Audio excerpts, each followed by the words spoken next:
Quand je vois les merveilles de Dieu dans toute sa création, je magnifie son nom.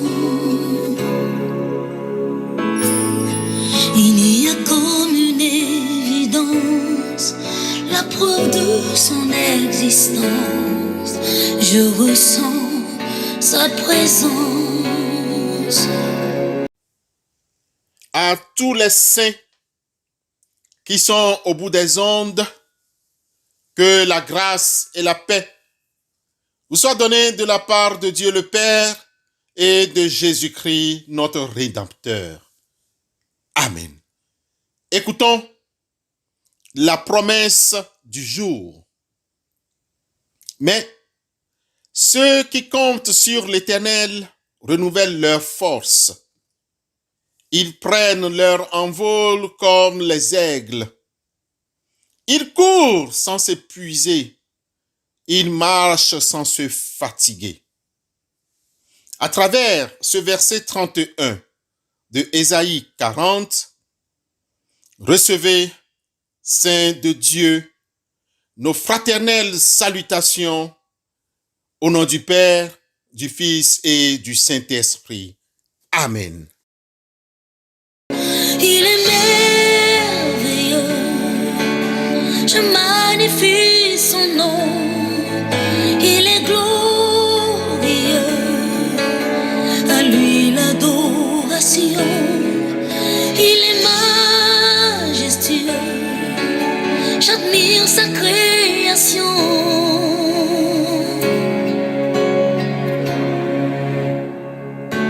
Nul ne peut se comparer à lui. Il est merveilleux, je magnifie son nom. Il est glorieux, à lui l'adoration. Il est majestueux, j'admire sa création.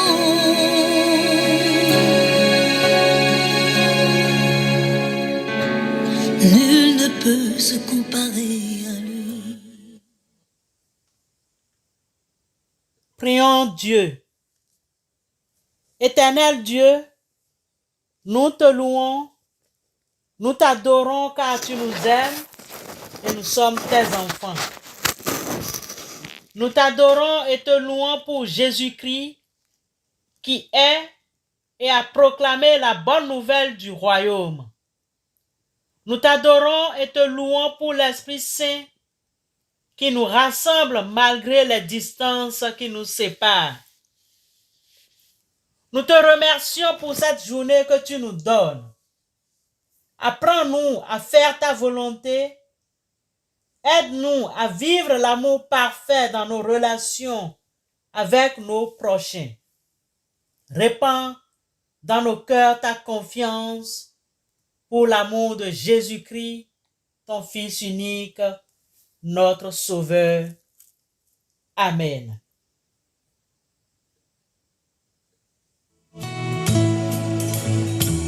J'entends ta douce voix.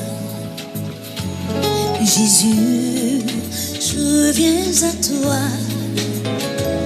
Je viens, oh sauve, lave-moi dans le sang de ta croix.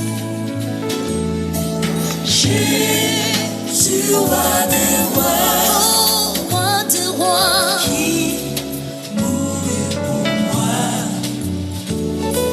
Je veux mourir avec toi, avec toi sur la croix. J'entends ta douce voix qui me dit crois en moi. Oui, je crois, Seigneur, soutiens ma foi. Tiens-moi près de ta croix.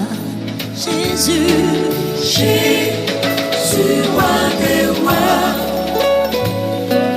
qui mourut pour moi. Je veux mourir avec toi, avec toi. Bien-aimés dans le Seigneur, écoutons le test du jour. Ce test se trouve dans la 3e épître de Jean. 3 Jean 1 à 8. 3 Jean 1 à 8. Là, il est écrit: l'ancien à Gaius, le bien-aimé que j'aime dans la vérité. Bien-aimé, je souhaite que tu prospères à tous égards et sois en bonne santé comme prospère l'état de ton âme. J'ai été fort réjoui lorsque des frères sont arrivés et ont rendu témoignage de la vérité qui est en toi et de la manière dont tu marches dans la vérité. Je n'ai pas de plus grande joie que d'apprendre que mes enfants marchent dans la vérité. Bien-aimé, tu agis fidèlement dans ce que tu fais pour les frères et même pour des frères étrangers, lesquels ont rendu témoignage de ta charité en présence de l'Église. Tu feras bien de pourvoir à leur voyage d'une manière digne de Dieu, car c'est pour le nom de Jésus-Christ qu'ils sont partis, sans rien prendre des païens. Nous devons donc accueillir de tels hommes afin d'être ouvriers avec eux dans la vérité. L'arbre sèche, la fleur tombe, mais la parole de Dieu demeure éternellement. Amen. Bien-aimés dans le Seigneur, peuple de Dieu, notre enseignement de ce matin est tiré de la 3e épître de Jean, versets 1 à 8, comme nous venons de lire et ou de l'écouter. En effet, la 2e et la 3e épître de Jean ont quelques similitudes. Souvenons-nous que les deux écrits sont d'ordre privé. Le 2e écrit est adressé à Kyria, l'élu de Dieu, et la 3e épître de ce matin est adressée à Gaius. La 2e épître interdit fermement de recevoir ceux qui n'apportent pas la doctrine de Christ. Interdiction catégorique de collaborer avec l'antéchrist, alors que la 3e épître, celle de ce matin, nous encourage à recevoir et aider ceux et celles qui enseignent la parole de Dieu. C'est tout à fait l'inverse de la 2e lettre, cette 3e que nous étudions maintenant. En vérité, je vous le dis, celui qui reçoit celui que j'aurais envoyé me reçoit. Et celui qui me reçoit, reçoit celui qui m'a envoyé, a dit Jésus-Christ dans l'évangile selon Jean au chapitre 13, le verset 20. Dans cette 3e épître, Jean demande que les frères et sœurs dans la foi veillent au bien des serviteurs du Seigneur. C'est de cette manière que ces frères et sœurs dans la foi peuvent prendre part à l'évangile. Verset par verset, essayons de décortiquer le contenu des 8 versets prévus pour ce matin, ou que nous venons de lire et ou d'écouter. Relevons qu'au verset 1, l'auteur s'adresse à un certain Gaius, un bien-aimé que l'apôtre Jean aime dans la vérité. C'est-à-dire, l'apôtre Jean aime ce bien-aimé en Christ. Pour ceux et celles qui apprécient la signification des noms, souvenez-vous que Gaius signifie homme de la terre. Gaius, Gaius signifie homme de la terre. Nous ne pouvons pas relier avec précision ce Gaius de l'Épître à d'autres personnalités qui portent ce même nom dans la Bible. Tenez, en Actes des Apôtres, au chapitre 19, le verset 29, il est question d'un Gaius de Macédoine. En Actes 20, le verset 4, un autre Gaius est cité, mais il est de Derbe, en Asie mineure. En 1 Corinthiens, chapitre 1, le verset 14, il y a aussi un autre Gaius qui est là, mais c'est un Corinthien. Lui, il est de Corinthe. Il porte ce nom. Certainement que c'est le même personnage que Paul cite en Romains 16, le verset 23, comme quelqu'un de bien. Ce Gaius a un bon cœur. Ce Gaius n'a pas changé. Il continue de faire le bien. Dans tous les cas, bien-aimé en Christ, l'apôtre Jean s'adresse à un certain Gaius, c'est-à-dire homme de la terre, qui a une personnalité, un homme de bien, caractérisé par la prospérité spirituelle et matérielle. Au verset 2, l'apôtre Jean lui fait un vœu, c'est-à-dire il lui souhaite ses vœux de bonne santé physique et spirituelle. C'est important pour chacun de nous d'avoir une bonne santé et encore une bonne santé de nos affaires, une prospérité physique, une prospérité spirituelle. Au cours de nos années de vie sur cette terre, il nous faut la santé, et la santé physique et la santé spirituelle, la santé matérielle. C'est pourquoi, encore ce matin, bien-aimés, vous qui m'écoutez ce matin, au nom du Seigneur Jésus-Christ, je souhaite que tu prospères à tous égards et à tout point de vue et sois en bonne santé comme prospère l'état de ton âme. Cette prière que nous faisons ce matin pour ta prospérité spirituelle et matérielle est accomplie dans ta vie. Bien-aimé, au verset 3, l'apôtre Jean se félicite et se réjouit du témoignage que les autres donnent sur la vie, les faits, gestes de Gaius. Il nous faut aussi, de nos jours, que nous ayons un bon témoignage de nos frères et sœurs, ou bien de ceux qui sont à l'extérieur, comme ceux qui vivent avec nous. Ce bien-aimé Gaius est un exemple à imiter.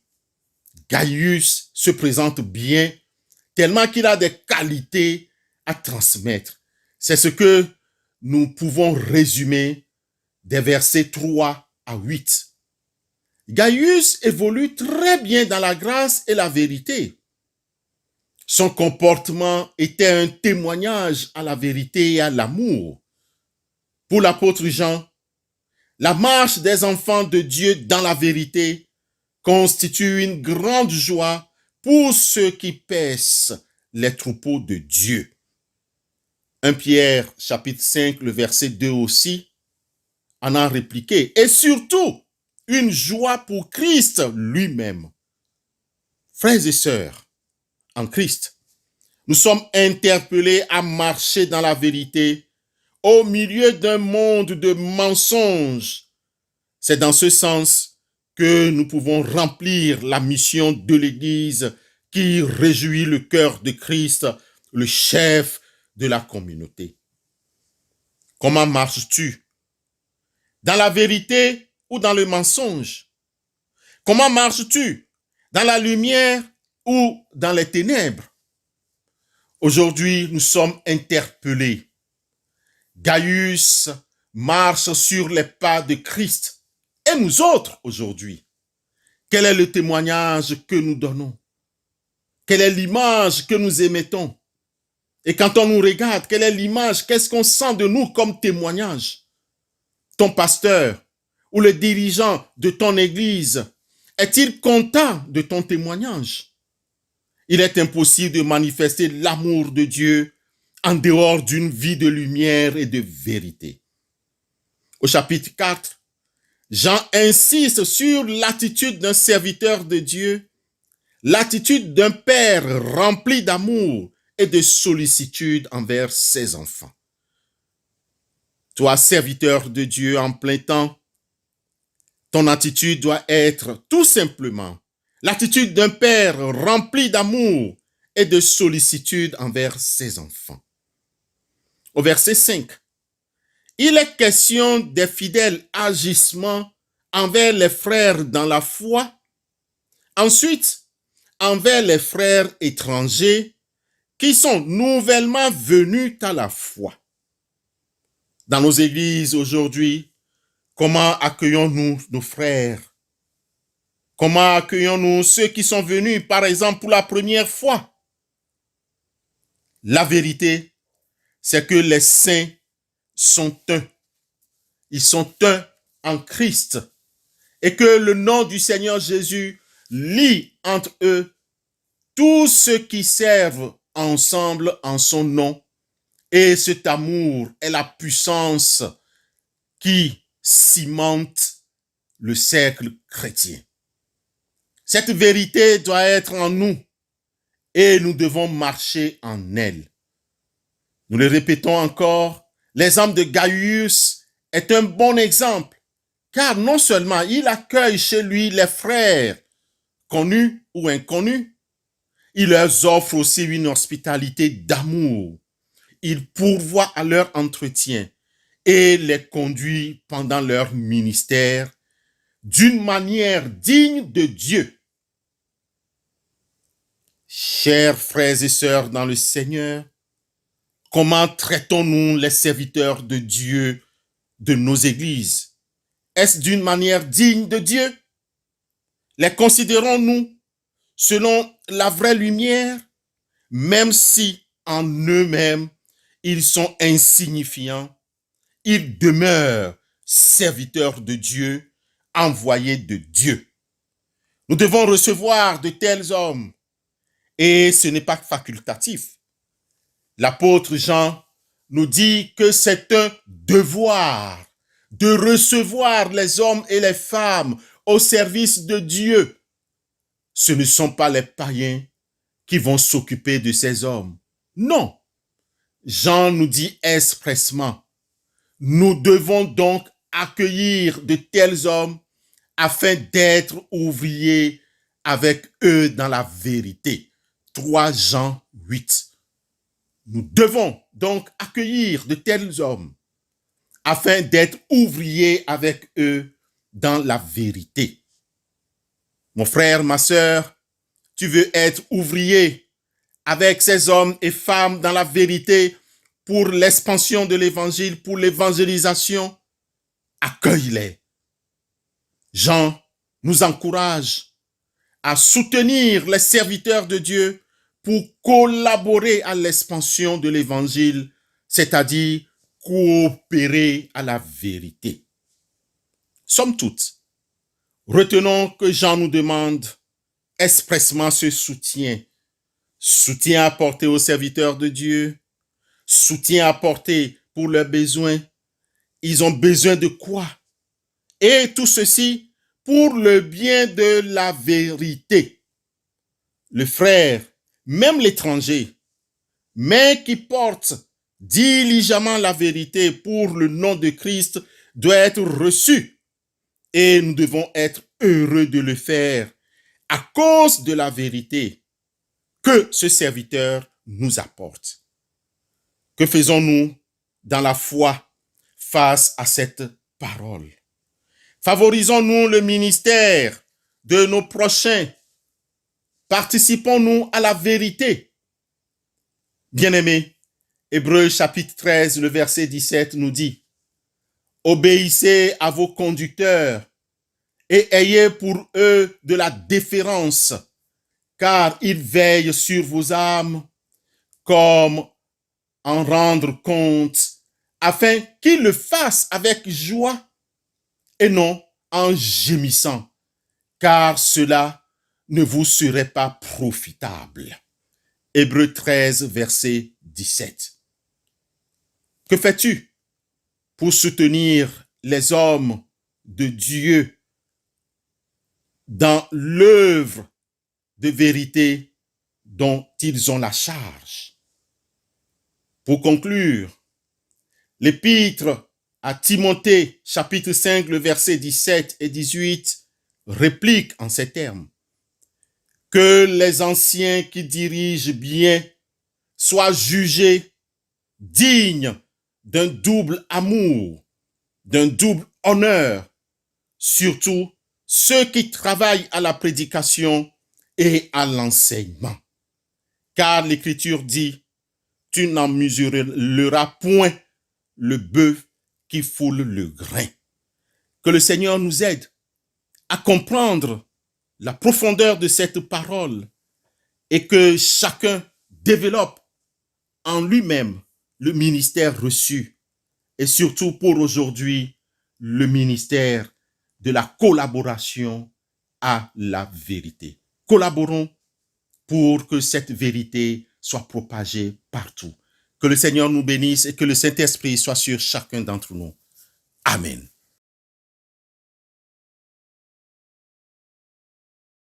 Ce mot dès que brille l'aurore, ce mot dès que le soleil luit, pendant le jour ce mot encore, ce mot avant la sombre nuit, ce mot, Dieu seul peut faire éclore, de lui seul attendons le fruit.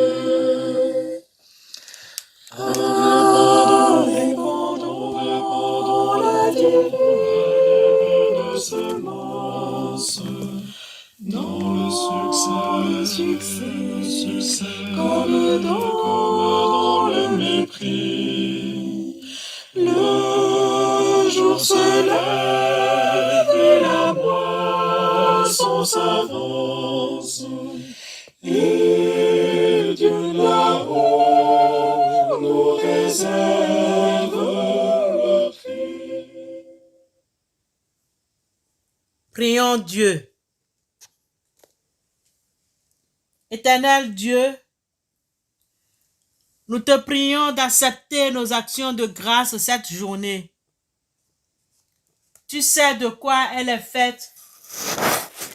Conduis-nous à travers nos projets. Aide-nous à veiller au bien des serviteurs de Dieu. Aide-nous à prendre part active à l'Évangile.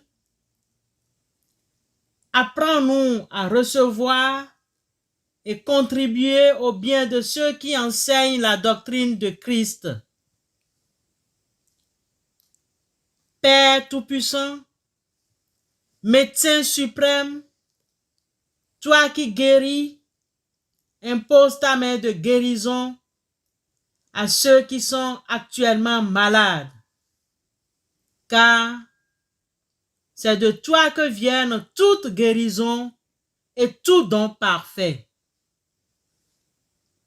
Donne-nous de nous engager sincèrement à ton service et accorde-nous la force et les moyens de prendre part au fardeau de nos frères et sœurs souffrants. Père, il y a parmi nous plusieurs qui n'ont pas de travail. Nous te prions afin que tu viennes au secours. Certains ne sont pas en règle administrativement. Nous te prions de tout normaliser dans leur vie. Pour toute aide et tout bon conseil, pour le dévouement et la générosité, nous te prions. Nous te prions pour les chômeurs, les mal logés, ceux qui ont faim. Nous te prions, Seigneur, pour ceux qui souffrent de solitude. Nous te prions afin que tu nous aides à apporter notre secours à ceux-là. Père Tout-Puissant, toi qui es le Dieu de paix, donne-nous, Seigneur, d'être des artisans de paix pour la gloire de ton saint nom, maintenant et pour les siècles des siècles. Amen.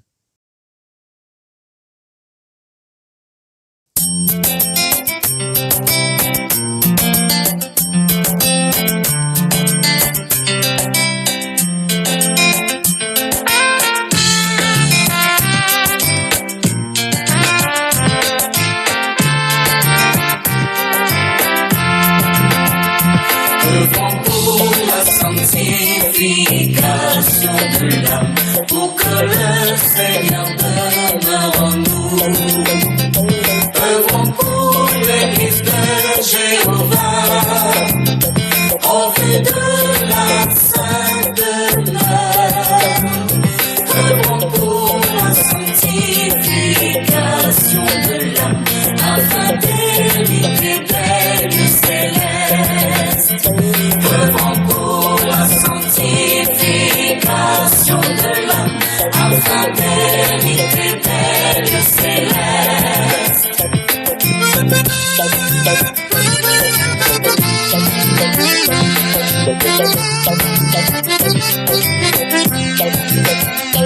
Que le Seigneur veuille descendre parmi nous, afin que nous soyons sanctifiés.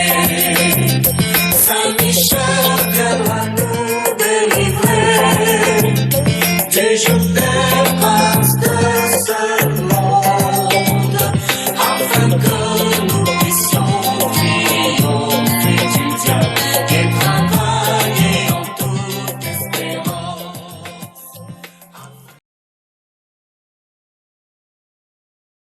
À tous les saints qui sont au bout des ondes, écoutons l'exhortation et recevons la bénédiction de la part du Seigneur.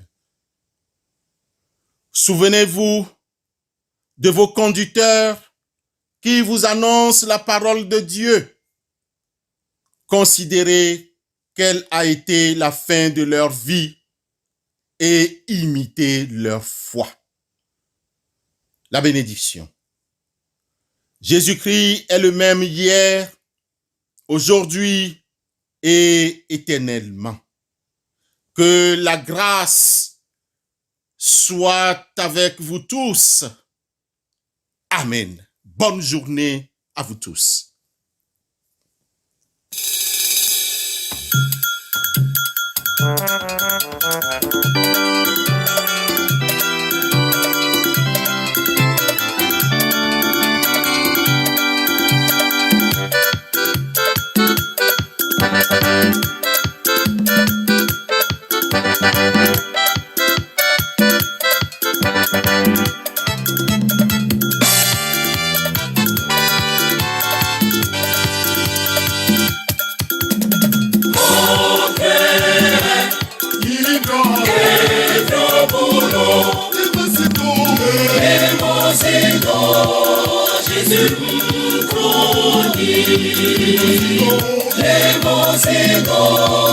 Jésus,